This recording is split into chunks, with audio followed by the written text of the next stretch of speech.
सो हाय। तो यार हमने लास्ट वीडियो में ये देखा था कि हमने अपना ट्रैफिक संभालने का टेंशन दूर कर लिया था मल्टीपल सर्वर्स लगाकर। बट फिर लास्ट में मैंने पूछा था कि व्हाट इफ़ हमारा जो डेटाबेस है, जिस सर्वर में डेटाबेस है वो फेल कर गया, हमारा डेटाबेस ही डाउन हो गया, तब हम क्या करेंगे। ठीक है। तो यार ऐसे केस में very popular technique is use, that is database replication. ठीक है। तो डेटाबेस रेप्लिकेशन के बारे में अब हम देखते हैं। तो database replication as the name suggest, database की हम कॉपी बनाते हैं, उसका रेप्लिका बनाते हैं। ठीक है। और ये बहुत इंपॉर्टेंट टॉपिक है गाइस। ठीक है। जनरली इंटरव्यूज़ में बहुत डिस्कशन होती है इसकी। तो डेटाबेस में हमें दो चीज़ें देखनी है। पहला है मास्टर और दूसरा है स्लेव। तो मास्टर हमारा जो वो होता है, वो जो ओरिजिनल डेटाबेस है हमारा। ठीक है। और उसकी जो हम कॉपी बनाते हैं, जितने भी कॉपीज़ बनाते हैं, उसको हम स्लेव डेटाबेस बोलते हैं या फिर रेप्लिका भी बोलते हैं। ठीक है। तो जितना भी मतलब जितने भी स्लेव्स हम बना रहे हैं और मास्टर जो बना रहे हैं, तो दोनों में अपडेट्स होते रहते हैं, मतलब स्लेव्स में भी अपडेट होते रहते हैं। ठीक है। तो जैसा कि मैं यहाँ पर बता रहा हूँ कि मास्टर में क्या होता है, मेनली राइट ऑपरेशंस होते हैं। ठीक है। जितने भी इंसर्ट, डिलीट और अपडेट रिक्वेस्ट आ रहे होते हैं, डेटा जितने भी डेटा मॉडिफाइंग कमांड्स के रिक्वेस्ट आ रहे होते हैं, वो मास्टर में होता है। ठीक है। और जितने भी रीड ऑपरेशंस, रीड के रिक्वेस्ट आ रहे हैं, वो सारे स्लेव में हो रहे होते हैं। ठीक है। और एक ज़रूरी चीज़ कि मास्टर डीबी में जितने भी अपडेट्स हो रहे होते हैं, वो सारे स्लेव डीबी में भी अपडेट होते रहते हैं। ठीक है। मास्टर डीबी में जो भी चेंजेस आ रहे होते हैं, वो स्लेव डीबी में अपडेट होते रहते हैं। मतलब रेप्लिका हमेशा चल रहा होता है, प्रोसेसिंग चल रहा होता है, हमेशा अपडेट्स हो रहे होते हैं। क्योंकि ऑब्वियस है ना, हम चाहते हैं कि हम नहीं चाहेंगे कि स्लेव मेरा आउट ऑफ डेट रहे, राइट। हम चाहेंगे कि मास्टर एंड स्लेव दोनों अप टू डेट रहे, दोनों में डेटा एकदम सेम रहे। ठीक है। तो इसको समझने के लिए we will see a diagram जो कि बहुत ही अच्छे से डिपिक्ट करेगी मास्टर और स्लेव को। तो यहाँ पर आप देखो यार, वेब सर्वर है ऊपर। ठीक है। और नीचे हमारा मास्टर डीबी और जितने भी स्लेव डीबीज हैं। तो आप ध्यान दो, जितने भी राइट रिक्वेस्ट आ रहे हैं वेब सर्वर से, वो मास्टर डीबी की तरफ जा रहे हैं। ठीक है। और मास्टर डीबी में जितने भी अपडेट्स हो रहे हैं, वो रेप्लिकेट कर रहा है। देखो, स्लेव डीबी 1 में, स्लेव डीबी 2 में, स्लेव डीबी 3 में। ठीक है। वो चल रहा है हमेशा।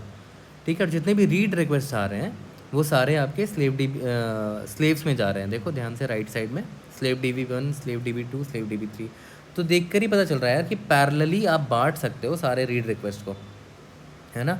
तो ये मल्टीपल काम कर रहा है साइमल्टेनियसली, मतलब पैरेलली आपने रिक्वेस्ट को बांट दी, तो हमारे ओवरऑल सिस्टम की परफॉर्मेंस और रिस्पॉन्स भी अच्छी होगी। ठीक है। तो ओवरऑल आप देखो कि डेटाबेस रेप्लिकेशन से हमें हमें काफ़ी फ़ायदे हो रहे हैं, राइट। एक तो हमारी मतलब अभी हम देख लेंगे कि क्या क्या उसके फ़ायदे हैं। ठीक है। बट उससे पहले एक चीज़ मैं बता दूं कि यार मोस्टली जितने भी एप्लीकेशंस होते हैं ना, मोस्टली रियल लाइफ एप्लीकेशन होते हैं, उसमें रीड रिक्वेस्ट ज़्यादा आते हैं। ठीक है। तो रीड ऑपरेशंस और राइट ऑपरेशन का जो रेशियो होता है वो काफ़ी हाई होता है। ठीक है। इसीलिए जितने भी नंबर ऑफ़ स्लेव्स होते हैं ना, वो हमेशा जनरली ज़्यादा होते हैं नंबर ऑफ़ मास्टर्स से। ठीक है। क्योंकि हमें जनरली रीड रिक्वेस्ट ज़्यादा आते हैं। ठीक है। तो अब देखते हैं एडवांटेजेस क्या है यार हमारे डीबी रेप्लिकेशन का, जो हमने डेटाबेस रेप्लिकेशन पढ़ा उसके एडवांटेजेस क्या है। सबसे पहला है बेटर परफॉर्मेंस। तो यार देखो, मास्टर स्लेव मॉडल में जितने भी राइट ऑपरेशंस होते हैं, अपडेट्स होते हैं, वो मास्टर नोड्स में होते हैं। और जितने भी रीड ऑपरेशंस होते हैं, वो सारे डिस्ट्रीब्यूट हो जाते हैं स्लेव नोड्स में। मैंने बताया था ना, पैरेलली डिस्ट्रीब्यूट हो जाते हैं।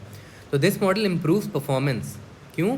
Because it allows more queries to be processed in parallel, जो कि मैंने अभी बताया। ठीक है। पैरेलली बहुत सारे प्रोसेस होते हैं रिक्वेस्ट। रिलायबिलिटी ऑब्वियस है, नाम से पता चल रहा है कि आप रिलाई कर पा रहे हो अभी हमारे सर्विस पे। अगर if one of your database server is destroyed by anything, ठीक है, कोई भी किसी भी तरह से डिस्ट्रॉय हो गया, कोई भी इशू हो गया उसमें, तो अभी भी आपका डेटा प्रिजर्व्ड है। क्यों? आपको टेंशन लेने की ज़रूरत ही नहीं है कि आपका डेटा लॉस हो गया, because your data is replicated across multiple locations, right. आपने उसकी कॉपी बना रखी है, तो डेटा लॉस ही नहीं हुआ। हाईएवर, और तीसरा फ़ायदा क्या है, हायर अवेलेबिलिटी। तो आपने जब रिप्लिकेट कर दिया डेटाबेस को डिफरेंट लोकेशंस में, तो आपका वेबसाइट तो हमेशा ऑपरेशन में ही रहेगा। Even if your database is offline, you can access data stored in another database server, right, है ना। तो ये फ़ायदे हैं यार, ये 3 फ़ायदे हैं, काफ़ी ज़रूरी फ़ायदे हैं डेटाबेस रेप्लिकेशन के लिए। ठीक है। तो अगर मैं अब पूछता हूँ आपसे कि आपका एक डेटाबेस अगर आपका ऑफलाइन होता है, तब आप क्या करोगे। ठीक है। तो database replication is the best technique to handle this. अगर एक भी स्लेव डेटाबेस आपका ऑफलाइन चला गया, ठीक है, तो रीड ऑपरेशन हम मास्टर डीबी में डायरेक्ट कर देंगे। मान लो स्लेव डीबी में कोई प्रॉब्लम हो गई, तो जितने भी रीड ऑपरेशन है मैं बोलूँगा चलो तुम मास्टर डीबी से रीड ऑपरेशन करना स्टार्ट कर दो, ठीक है। और मीनवाइल जब तक temporarily read operation master dB से चल रहा है, हम एक नया स्लेव डीबी लगा देंगे, ठीक है ना, नया स्लेव डीबी लगा देंगे। और दूसरा केस क्या हो सकता है कि मान लो हमारा मास्टर डीबी ही ऑफलाइन हो गया, मास्टर डीबी में ही कोई प्रॉब्लम हो गई, ठीक है। तो उस केस में हम क्या कहेंगे, किसी एक स्लेव डीबी को उठाएंगे, बोलेंगे उसके प्रमोशन करा देंगे मास्टर डीबी में। मतलब I will make a slave dB, I will promote a slave DB two the master dB, right. And जब तक राइट ऑपरेशन टेम्परेरली चल रही होगी उस नए मास्टर डीबी पे, हम एक नया स्लेव डीबी फिर से ले आएंगे उसकी जगह, ठीक है।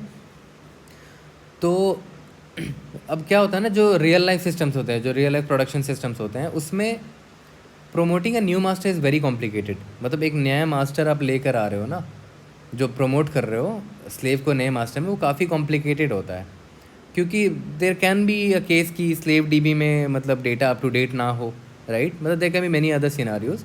तो यार उसको टैकल करने के लिए बहुत सारे तरीके होते हैं, बहुत सारे रिकवरी स्क्रिप्ट्स होते हैं, but they are out of scope as of now, क्योंकि अभी हम फाउंडेशन अपनी स्ट्रॉन्ग कर रहे हैं।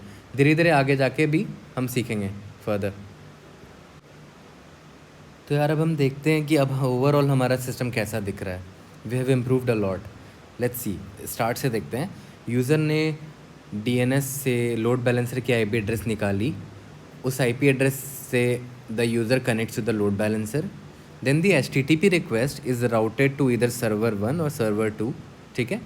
अब वेब सर्वर, जो भी वेब सर्वर के पास गई होगी, तो वो वेब सर्वर अगर रीड रिक्वेस्ट उसे करना है तो वो स्लेव डीबी से कर लेगा, और अगर राइट रिक्वेस्ट आने हैं तो वो मास्टर डीबी में करेगा। And in the mean time master dB में जो भी अपडेट्स हो रहे हैं वो रेप्लिकेट करता चला जा रहा है स्लेव डीबी में। तो ओवरऑल देखो हमारा सिस्टम काफ़ी सॉलिड हो चुका है, राइट। मतलब हमने वेब टीयर भी संभाल लिया, जो ट्रैफिक थी, जो ट्रैफिक का टेंशन था, मल्टीपल सर्वर लगा के, ठीक है, लोड बैलेंसर भी लगा के। और एक और टेंशन हमारी थी डेटाबेस लॉस की, तो वो भी अब हमने सॉल्व कर दिया डेटाबेस एप्लीकेशन के थ्रू, ठीक है। तो यार अब हम आगे ये देखेंगे कि कुछ कुछ वेबसाइट्स क्या होते हैं, बहुत फास्ट होते हैं, उनका रिस्पांस टाइम काफ़ी अच्छा होता है। तो क्या तरीका है जिससे फर्दर हम अपने सर्विस का रिस्पांस टाइम और भी अच्छा कर सकते हैं, ठीक है। So see you in the next video. Thank you guys, bye bye.